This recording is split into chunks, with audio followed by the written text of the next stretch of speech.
vi o Pedrinho falando que vai abrir o cofre. Eu vi ele falando que nós vamos trazer jogadores, obviamente, dentro da realidade que a gente... nacional. Sim, mas a gente vai fazer dentro da nossa realidade. Lembra quando a gente fez essas contratações, bem antes de abrir a janela, e o Cruzeiro se posicionou através do Pelourenço, da minha pessoa, que o Cruzeiro ali tinha parado de contratar, e todo mundo duvidava, especulava e dizia 200 vezes que nós ia trazer esse, aquele, e a gente disse, claro, não. Por que ou não? Porque a gente estipulou um limite, estipulou de maneira organizada um plano financeiro, e a gente colocou em prática e é assunto encerrado. É como é feito uma empresa, né? A gente não pode... Aliás, o futebol brasileiro, os clubes quebraram muito por isso. Agora estamos em crise, precisamos contratar e não sei como é que vou pagar, isso não é problema, precisamos ganhar jogo, enfim. Não, ali tem uma organização. Então, dentro da organização que foi estipulada, nós vamos fazer, né?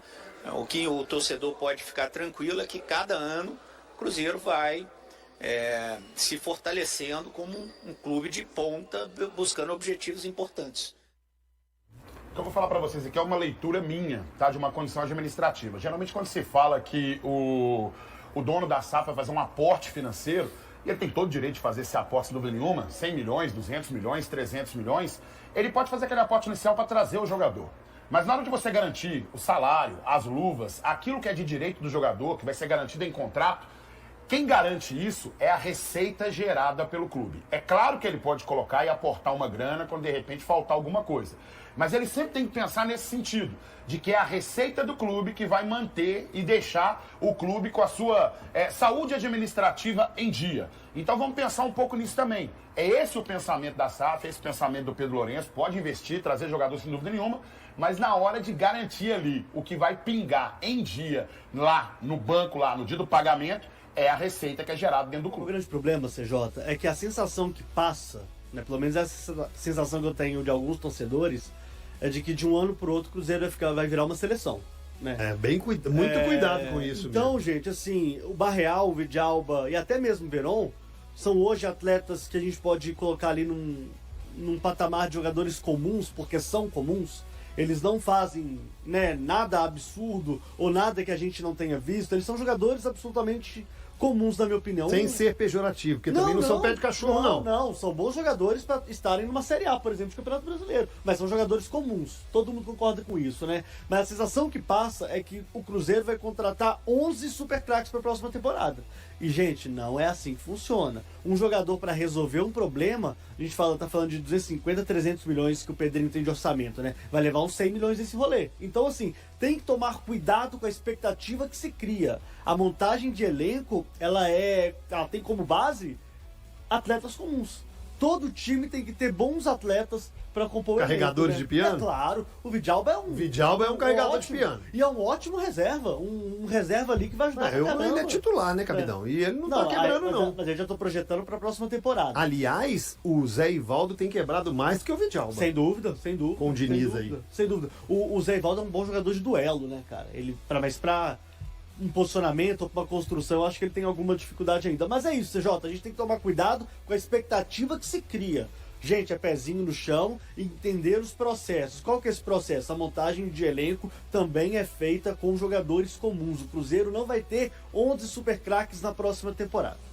Fica aquela goela larga. Agora, o Gris, o Adroaldo trouxe o Rafa Silva. Pelo que você conhece de Diniz e pelo que você já viu do Rafa Silva, é um jogador que, pelas características, pode ajudar muito ou nada diferencia dos que já estão jogando? Ou seja, qualquer atacante que tiver à disposição nesse momento vai ser útil, né? Mais por opção, né? Porque hoje precisa de atacantes, né? O Cruzeiro não estava tendo reserva. No último jogo o Tevez ficou no banco, entrou, teve ali alguns minutos, quase não tocou na bola. Não acho que seja um jogador pronto ainda para ajudar no profissional, com recorrência e tudo. Então, assim, você ter o Rafa Silva vai ser importante para o Diniz, né? O Rafa Silva é um jogador de muita movimentação, de muita intensidade, mas também não é um cara desse jogo mais curto do Diniz, né?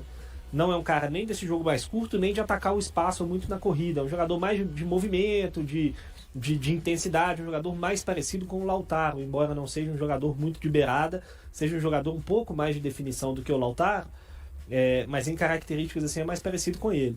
Então, assim, eu não acho, sinceramente, que o Rafa Silva é um jogador que tenha um ótimo encaixe com o modelo do Diniz. Não acho que seja. Mas eu acho que vai ser muito útil. vai ajudar porque precisa, né? O Caio Jorge não tem descansado, né? O Caio Jorge tá jogando todos os jogos, 90 minutos praticamente. No último jogo ele saiu alguns minutos, o Matheus Vital, no último jogo não, contra o Libertad, ele saiu alguns minutos, o Matheus Vital virou meio que o centroavante, né? O Cruzeiro tava com um a menos, outra circunstância e tudo, mas enfim. Mas ele é um jogador muito intenso, né? O que gosta muito de Fernando Diniz. O Rafa Silva. Eu acho que é um jogador para pressionar a saída de bola, pode ser útil e tudo, mas enfim, eu não acho que vai ser titular, que vai brigar para ser titular nesse momento.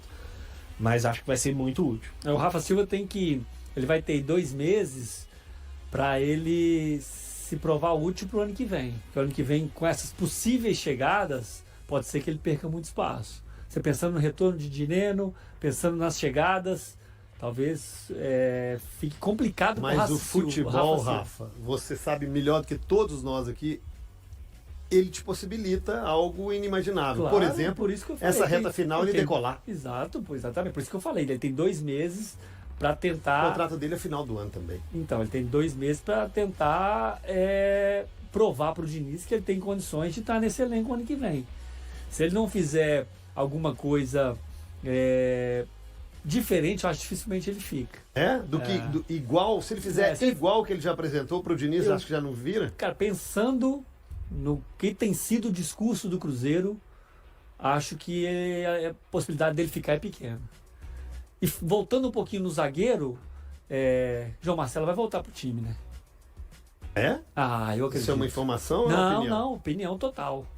Opinião total. Acho que o João Marcelo teve, igual eu falei semana passada, teve um jogo ruim, talvez mais 1 ou 2 aí, mais ou menos, mas no geral, o João Marcelo de 20, 25 jogos, jogador muito regular, foi o melhor jogador do Cruzeiro aí em bons jogos.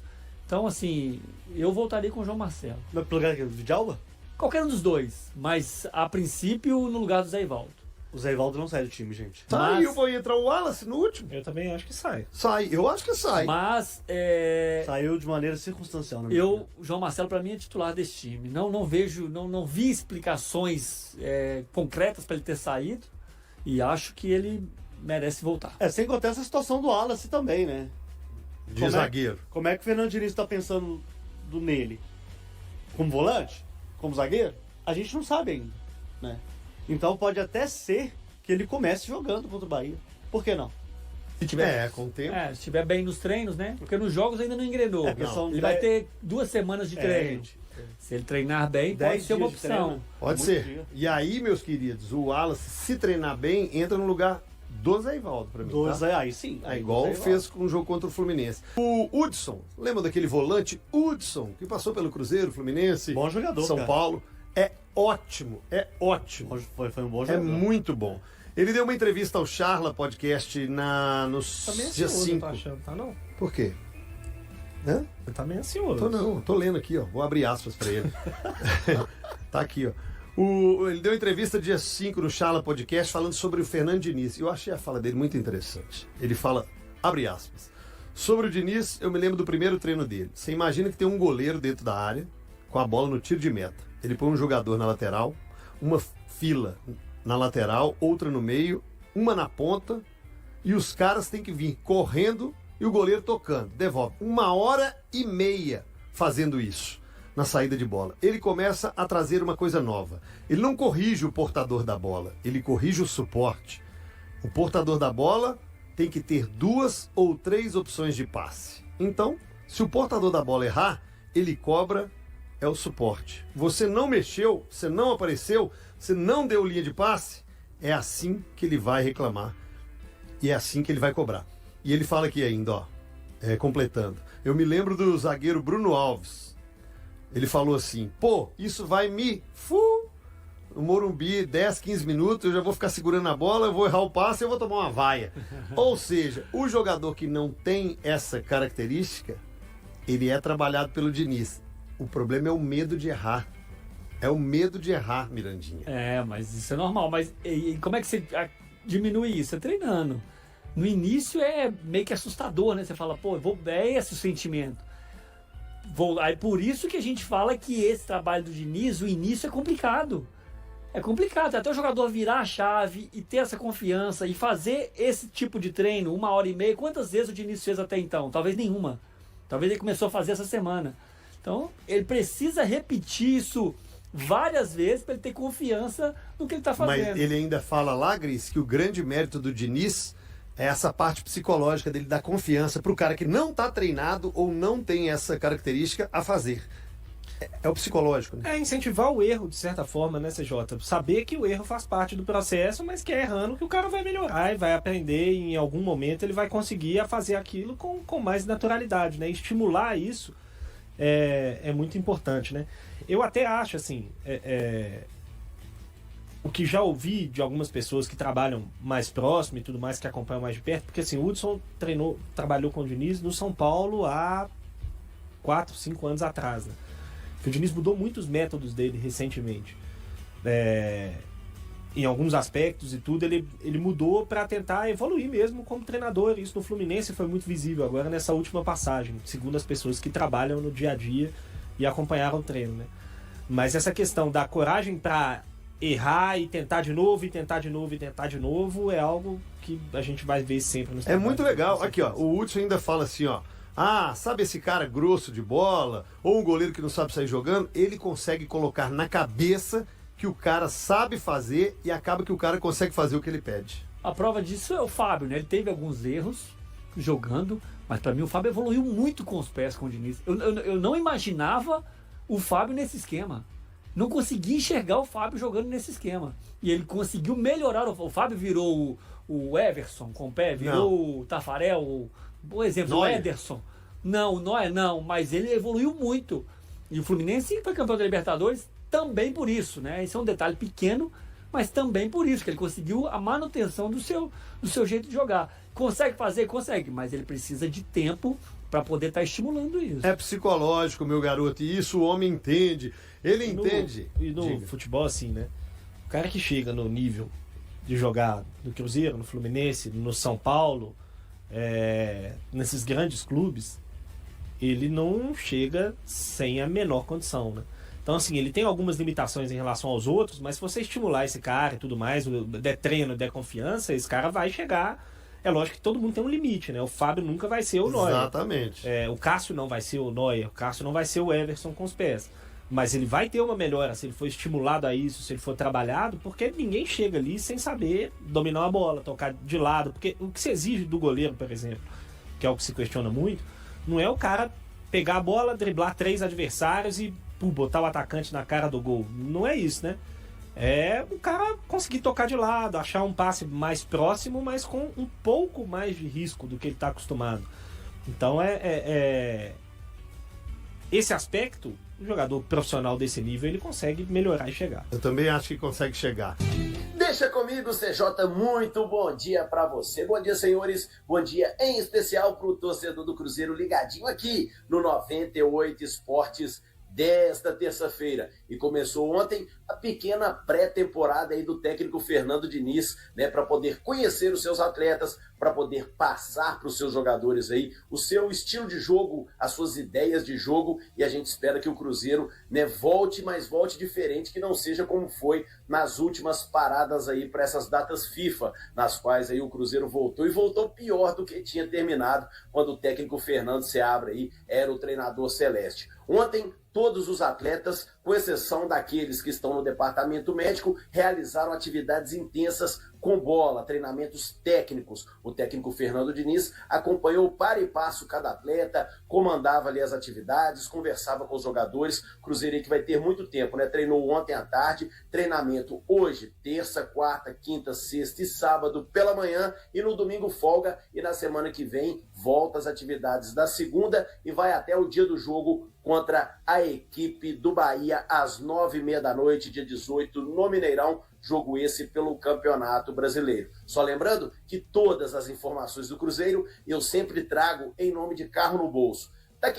Tá precisando vender o seu carro? Então o negócio agora é Carro no Bolso. Agende a avaliação do seu veículo através do site carronobolso.com ou pelo WhatsApp 319-9801-1515. Um detalhe, a avaliação do seu veículo você faz do local que estiver. É sério, então acessa lá, carronobolso.com, ou mande o WhatsApp no 319-9801-1515. Se você não for na Carro no Bolso, eu te garanto que você vai perder é muito dinheiro. Bem, senhores, ontem o Rafa Silva ele fez atividades híbridas. Ele ainda não está liberado totalmente para poder fazer as atividades com o grupo. Mas pelo que eu pude apurar, no final dessa semana, no mais tardar do início da outra, ele já deve estar à disposição do técnico Fernando Diniz e é um reforço para o ataque do Cruzeiro aí, que tem passado, né? Inclusive os torcedores têm brincado que está um verdadeiro arame liso. Cerca, mas não agride ninguém. Cruzeiro que precisa colocar a pontaria em dia, os seus atacantes aí precisam fazer os gols, porque as chances estão sendo criadas, porém, colocar a bola na casinha é o que está sendo mais difícil. Então, o Rafa Silva, hoje vamos acompanhar aí mais atividades, né, em relação a esse jogador, que, como eu disse, creio que no final dessa semana, no mais tardar no início da outra, o Rafa Silva já vai estar treinando normalmente com o grupo. Quem sabe pode até aparecer na lista dos relacionados para o jogo do dia 18 contra a equipe do Bahia. Então, é isso que tenho de Cruzeiro nessa terça-feira. Amanhã, se Deus quiser, estou de volta falando mais da Raposa aqui no seu, no meu, no nosso 98 Esportes. Um abraço e até lá!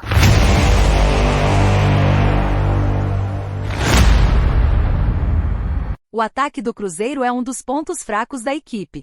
Entre os 10 primeiros colocados do Brasileirão, o time celeste é o segundo que menos marcou gols, com apenas 35 tentos em 29 rodadas. Essa baixa produtividade ofensiva contrasta com os números dos principais concorrentes, como Botafogo e Palmeiras, que já ultrapassaram a marca dos 45 gols.